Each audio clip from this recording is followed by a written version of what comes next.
দক্ষিণ কোরিয়ায় যাত্রীবাহী উড়োজাহাজ বিধ্বস্তের মুহূর্ত ভিডিওতে ধরা গেল। দক্ষিণ কোরিয়ার উড়োজাহাজ বিধ্বস্তের ঘটনার একটি ভিডিও সামনে এসেছে।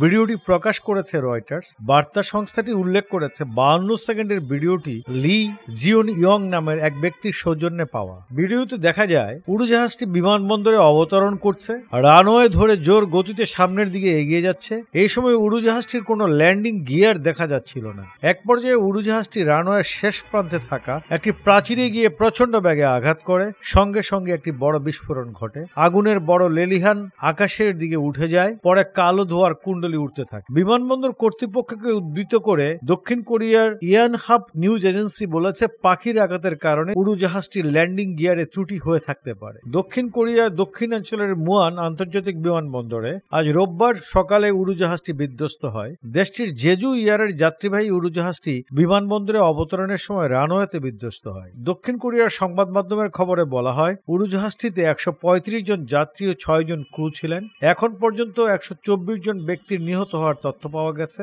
আর 2 জনকে জীবিত উদ্ধার করা হয়েছে। দক্ষিণ কোরিয়ার জেজু এয়ারের যাত্রীবাহী উড়োজাহাজ বিধ্বস্তের কারণ জানিয়েছেন দেশটির স্থানীয় অগ্নি নির্বাপক সংস্থার প্রধান লি জিয়ং হিয়ন। তিনি বলেছেন, পাখির সঙ্গে ধাক্কা লাগা ও খারাপ আবহাওয়ার কারণে দুর্ঘটনা ঘটে থাকতে পারে বলে প্রাথমিকভাবে ধারণা করা হচ্ছে। এই ঘটনায় অনেক যাত্রী নিহত হয়েছেন। থাইল্যান্ডের রাজধানী ব্যাংকক থেকে 175 জন যাত্রী ও 6 জন ক্রু নিয়ে আসা উড়োজাহাজটি রোববার স্থানীয় সময় সকাল 9টায় পরপর দক্ষিণ কোরিয়ার মুয়ান আন্তর্জাতিক বিমানবন্দরে অবতরণের সময় রানওয়েতে বিধ্বস্ত হয়।